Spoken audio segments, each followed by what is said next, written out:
Hi there and welcome back to another one of our UWC blog tutorials. In this one I'm going to show you how to modify the settings in your blog. Now this one is probably a little bit more advanced than the others, but just go back over it if you get stuck on anything. It's all fairly straightforward. You'll find the settings under Settings, so if you just click on Settings it'll take you to the first one, which is General, or you can select the drop down and select which area you want to modify. But we're going to start in General. Alright, so the first thing you'll see is the actual title of your blog, and that was what you gave it when you first registered your blog. But then you can have a tagline.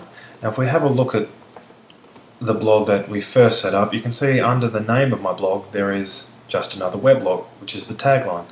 So I can change it to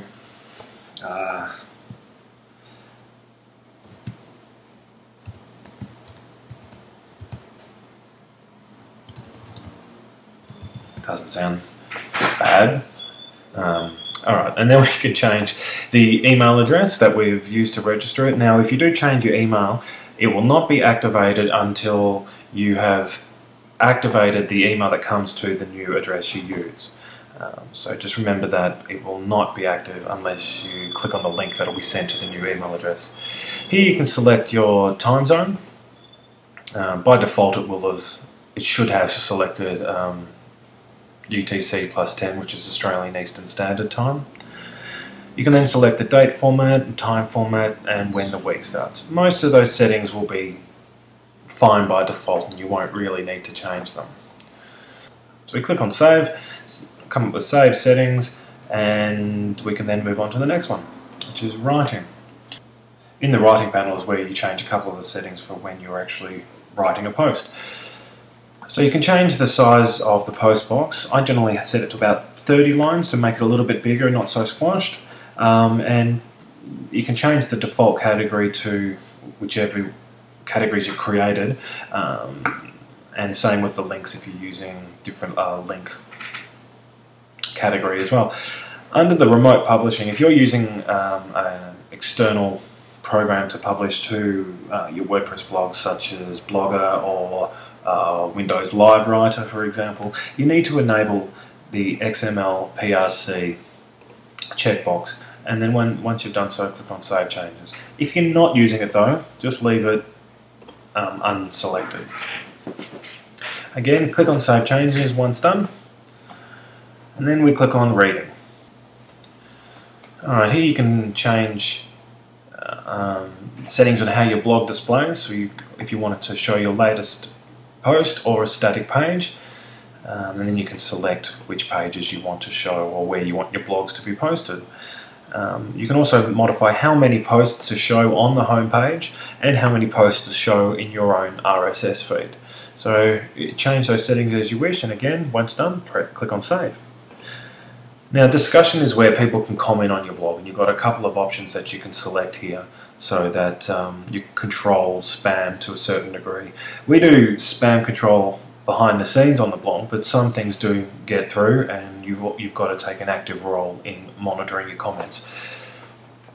So go through these settings carefully and select whichever one is going to be appropriate for your blog. And again, once done, avatars. Avatars are the little images that are going to show up in the comment boxes if they have, say, a Gravitas icon or anything like that. So again, you can change the settings to correlate with that.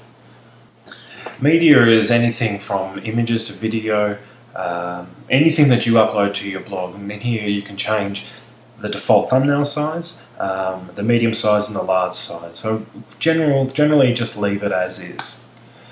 Privacy is where you select if you want your blog to be shown to search engines. It's the same setting that you had when you registered your blog. If you're wanting your site to be indexed, make sure that it says, I would like my blog visible to everyone, including search engines. If you don't want the search engines to see it, click on I would like to block search engines but allow normal visitors. Permalinks are the link structure in your URL. If you have a look at this first post of mine, Jamie's first post, you'll see that it's got my blog name, jamiesnewblog.uwcblog.com. Then it has the year, the month and the date, and then the name of the post.